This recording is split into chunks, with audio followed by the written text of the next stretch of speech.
Podcast for the common folk. Podcast. Oh, podcast. All right. Now we got some real shit brewing on, okay? We got them, murder hornets, okay? I hope you take a page from last week's lesson and burn them alive with much enthusiasm. Insert apocalypse now joke. I love the smell of burning death hornets out in the day. Really brings a summer together. Nothing brings a nation together like coming together to complete a genocide of a fucking stupid ass insect. Now, excuse my language for that. Excuse it. But of all the other shit, and then they murder hornets walking in like they own the place, ruining our supply of honeys and bee stuff. Dude, bees are important, all right? And we're trying, but like, these flowers coming out here owning like they place, they're just like, oh, we're big, we're gonna move around, whatever you want. Then no, the hell you ain't, because what's bigger than a wasp? My knuckles. I got big knuckles, okay? And they're used for punching wasps and wasp-like creatures that have the same exact assholeness and douchiness and however else you want to pile it in there to make it so cool, look cool, sound cool. You know how we got to do it. You know how everybody does. We always pile it in at the end and everybody's all going, yeah, man, yeah, man, yeah, man. We all hate these dudes. We're gonna beat them like never. All the weird, cheesy-ass, rah little lines that they try to do before that. When in the end, it's really more of a, hornet. And then you got like four guys with fists flying at it. Kind of like how, if you know in like Duck Dynasty, when they like, there's this one scene where like bird, and like all of them, which I guess is really anything, because that's how you do bird hunting. So once it gets called, then everybody all of a sudden goes, you know what I mean? That's there's a good episode of Duck Dynasty like that where they're killing beavers, or they're hunting a beaver stuff, because beavers dam up the marshes and stuff, and they explain it in the episode. But they're sitting there all night and they're just getting ready to, they're holding their. And they're trying to smoke it out, and everybody's there with their guns. And then all of a sudden, a beaver comes up. And then Uncle Si spots him, I'm pretty sure. Or maybe it was Phil. And they're just like, hey, there. And all five people in the company that was there, all like in unison, almost like it was, Revolutionary Civil War type stuff where they just lined up their muskets and just hit the shit out of it. So, it's, that's... Yeah. Guns. Ordered. u.f.os. And that's how it goes. Think about it. Murder hornet. 5 guys. And then all of a sudden a bunch of fly swatters start going at it. Shit. Beating the absolute shit out of it. Dead. Maybe just one guy. Maybe 2 guys. Maybe it's a guy in a room full of girls. Maybe it's the girl that doesn't mind killing insects. It really doesn't matter. All I just know that we need to build up some kind of a muscle memory, okay, of, just immediately reacting to destroying the piece of filth when we see it. So that's where I was going with all that Revolutionary War shit. Sorry, I lost my own train of thought there, but that's okay, because it's a stupid-ass train. Anyway, so, UFOs, fact or fiction. Now, I'm doing this with, like, the CIA. And, like, you can go onto their website. And then, there's all that stuff. And they just talk about it. And say, there's a kids zone. There is a... Hold up. And now, I had them brought up because you need these references. Because there's a lot of these documents. Know that also... hold up. What is a kids zone? Spy Kids. Do you know the real... This shit's dope. Look, they got magazines. It's kind of like old story comics, but with the noir feel, like almost like a private detective. Secret gadgets, sneaking around in trench coats, danger around every corner. There's little of that, but the real CIA is more complex and interesting than you imagine. Who are we? Let's go. Ow! Let's go! Pigeons as spies! Yes, we did it, sis! We did it in one of our more feathered brain schemes. We sent out pigeons out with secret cameras to gather intel during the Cold War. Dude, this shit's real! This shit's so fucking real! Let's go! I had to order another old... Oh, gosh dang! Look at this, this says this straight up. Nation's first line that we accomplish what others cannot accomplish and go where others cannot go. Yeah, I know that was the whole kind of backdrop of modern warfare. So, yeah, who are we? CIA. A lot of people think that the CIA employees done lurk around the trench coats and send coded messages, you know what I mean? Use exotic equipment like hidden cameras and secret phones to do their job. You know, all those things you see in the movie or read about in spy novels. Well, there's little of that, but it's actually still kind of interesting. CIA is a U.S. government agency that provides information, what we call intelligence, for you South Alabama people and anybody else that has no idea what kind of they're talking about by providing intelligence or information. And I just felt like making that joke, but it's okay. No, there's good people and bad people everywhere. So I'm not targeting Alabama. Alabama's one of the cool places. That's where Hank Williams Sr. was born. Hank Jr. was born. Yeah, born alive. Yeah, there's a song. Born a boogie bitch. Another U.S. government officials help them make good decisions about help other U.S. government officials. They report to the National Security Council and to the president, and they report, foreign countries and anything like that. Yeah, CIA is foreign countries. They actually talk about that in Sicario. If you watch, great movie. The guy, if you watch Sons of Anarchy, this is going to be a huge long link play. If you watch Sons of Anarchy, Hale in the first 2 seasons, that Hale, the younger brother, the dipshit, but it turns out kind of just like low-key cool. Yeah, he wrote the Sicario movies, and they had Josh Brolin and Benicio del Toro. The first one had Emily Blunt, and I totally thought Emily Blunt was going to be a major character. And then they cast the next one, and it was just with that. But, and that shit was badass. I tell you what. Oh, that movie was so good. Both of them. Anyways, very real. But they explained that the CIA is not allowed to operate inside the boundaries of the United States. They are purely a foreign intelligence service. So that's why they had to tag along with the FBI. And they always, the emissions, they stop a lot. Okay, there's a reason why, we are somewhat kind of, ever since World War, I would say ever since World War II. We had the Korean War and the Vietnam War and stuff, but there hasn't been an extreme, major global war. So there isn't a World War III yet, and that's a lot of those, like what they talk about, people cleaning up messes or taking out terrorists who are going to try to start one, because that goes on daily, and there are a lot of people out there doing it. And, thank you for the service, because today is Memorial's Day. And it's, just something you got to honor, because they do a lot of shit to make sure we're doing that here, it's all, there's some shit going on. That's about it, for better or for, they're out there fighting. That's some trooper shit right there. So don't even make it on that. Just CIA, these guys try to do what they can to help with that. There's always a lot of loopholes, and they try to at least get as high the food chain as possible, because in the end, they ideally are always sitting there looking like that. The war dogs and the guys that actually start the war, or eat, sleep, breathe the war, are usually separated. The guys that want the war and to start stuff are usually fired, disobeyed, mercenaries taken out, whatever. But the guys that are good at war, in a sense, that's just what they do. You utilize, because you don't want to put him in charge of that, because that's all he's want to do. But you utilize him as part of the general, and that's just kind of crude thinking right there. But anyway, so I got little holy stuff. We were created by President Harry S. Truman. Now, Harry S. Truman is a good-ass president. I went to the Truman Library out in, where the fuck's Truman Library?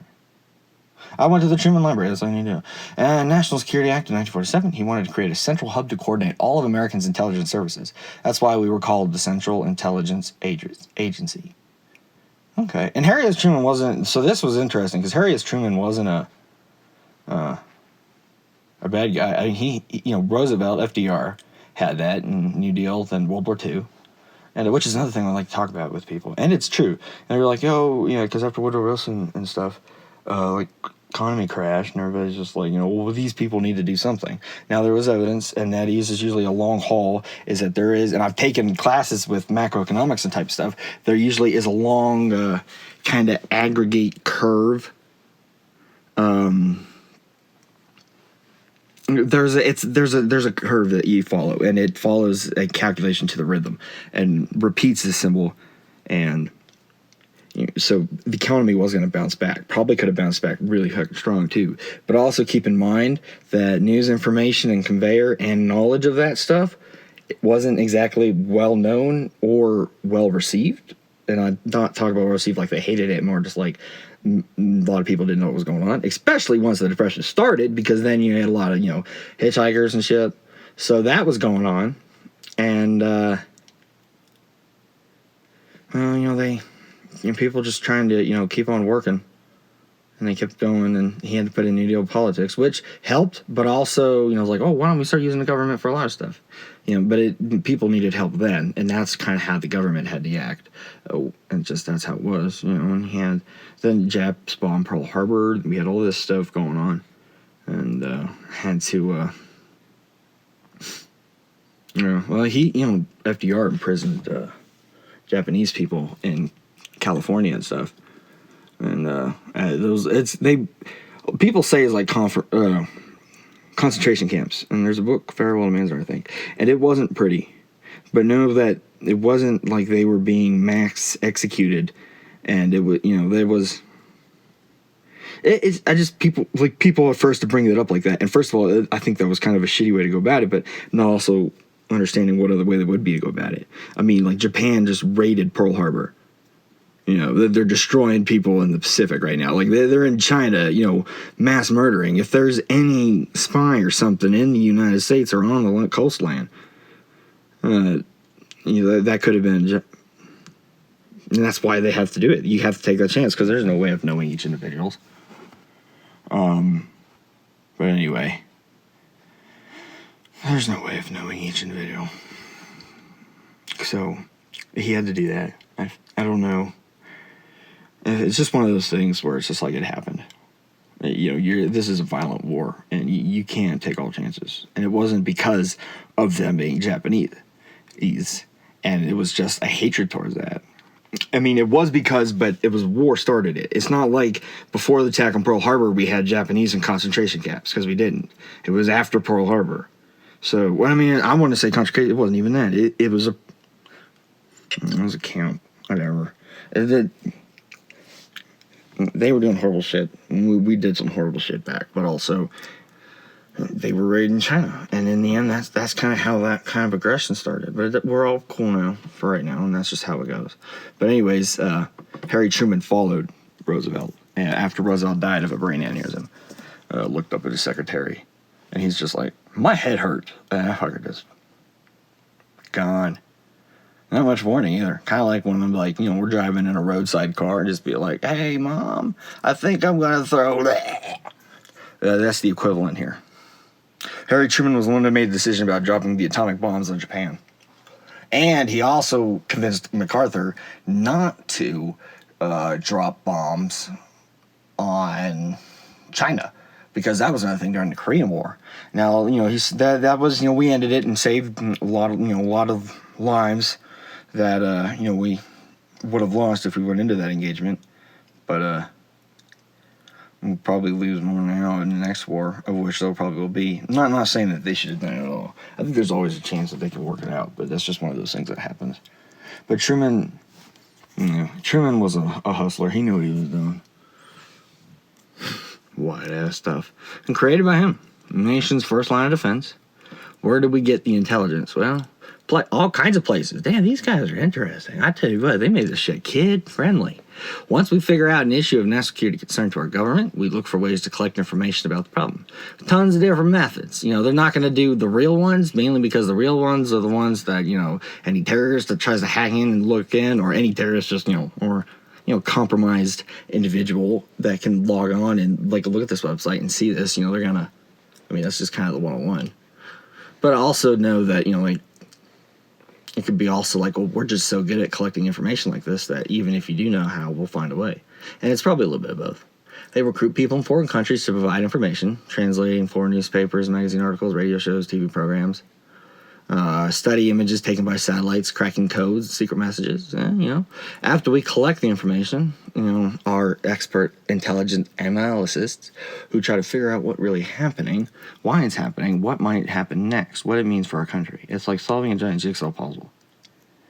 Yeah, and it's kind of shitty. Once our analysts have enough puzzles, and they go to the president, government officials, and it's kind of turning into a big research project. Kind of like turning in a big research project or book report to your teacher at the end of the semester. So basically, they collect and they convey. And sometimes they act if they feel like they're not going to collect in time. Policy towards other countries, figure it out. They don't make the policy. They just kind of sneak around and shit. State Department, yeah. See, they just literally are the secret guys. Want to learn some CIA secrets? Explore our right and lead the ladies. There's games. They have a game section here. What the hell is this place? Oh my lord. Anyway.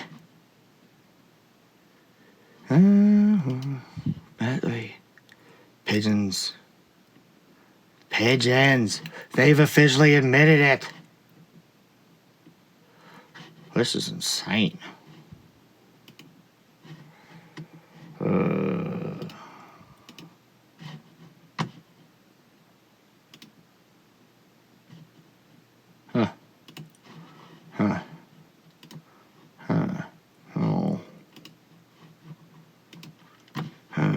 This is just, oh my god. All right, this is going to be more parts. I like how they do this, though.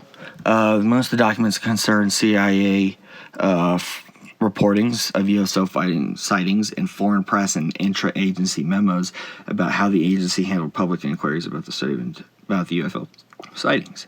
Most recent informations, CIA's role, whatever, at the center of this part.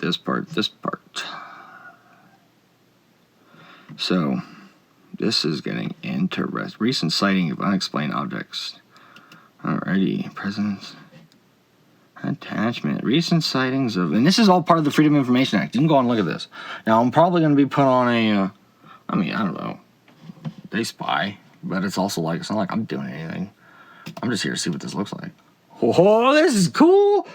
Alright. Oh, we're going to be doing this for a while. From 1952. Okay, well, that'll explain why the paper looks really shitty. August 20th, DC-1 briefing of the OSI above, subject directed preparation of blah, blah, blah, blah, blah, blah, blah, blah, blah, blah, blah, blah, blah, blah, blah. Basically, defining what UFO means. Yes, it's probably not an alien, but also know that our government is very good at their secrets. This is me, prop CIA, know what the hell they're doing. And we pretty much would know if it was in other countries where we would have an idea of where it would come from. Okay, we have a lot of people, we are very resourceful, and even individuals themselves have a lot of abilities and talents of which they can put to use in terms of deep digging investigations, however they got to do to kind of confirm, verify, deny, whatever. So there's a lot of these. So if there's one where they don't know, everybody's like, well, it's probably just another ship. There's a good chance that if it wasn't, it didn't turn into national news, that it probably was something different. And maybe Rogue Nation, maybe someone is spicing up, but usually we're pretty good with that too. So anyway. I threw out intelligence. They have a lot of this. They just... Well, it has to be. They do the dates. May have been caused an extensive speculation in the press. So they do admit about releasing stuff to the press here. This is going to be an interesting wild ride. This was the ramble right here. And we're going to go with more of this. Basically, they did... It's the intelligence and the research department, coming together. And it's scientific intelligence, too. So you probably got various branches of the government all working together in order to find this stuff. And we got a lot of stuff going on, too. Defense research development community. See, that's like all these are going. We have these bunch of companies coming together, and you have all these stuff released. Well, look at these. I'll have to start sharing some of these videos, too. But know that, this is insane. It's... Yeah, there's so much here. Flying saucers, matter of fact. Alrighty. A rapid pursuit of your documents leaves one confused and inclined to self-ness. The following considerations seem not to have been included in the survey. A suggestion is noted that there is a possibility that many of the objects may be free meteorological sounding balloons. That sounds like aliens. If their flying saucer is to be evolved, it is extremely unlikely that they would be found over the U.S. because we done got to deal with the aliens. We know what the hell's going on. U.S. developments would be closely coordinated with USAF or commercial designers. That is true. So we have a lot of good intelligence, which is why it makes a lot of those sightings rare because, yeah, we wouldn't know. Foreign aircraft development would hardly be tested at such a range from home areas. That is also true, even if fuel could be supplied. And that is a big part, too, because a lot of them, when they test these, they're not efficient right off the bat. Or if they ever get to be that efficient. And that's just one of those things. But more speed, power, and capabilities is going to have to come with a few cons. Guided aircrafts at a range of several thousand miles are beyond any known capabilities. So basically, there ain't no range there, including ours. So, and we have some of the most advanced tech in the world. So that's saying something. Psychological probability that any object seen briefly against zero background will be circular or oval in appearance. And anyone comment on the curious time distribution of these observations? Yeah, it is a lot of, although this isn't that bad. Number of sightings reeks up a peak of above probably 40. And it starts in May. And it goes up, and it looks like July is the highest. And then it goes down into, slow kind of down into November. And then back up again for January.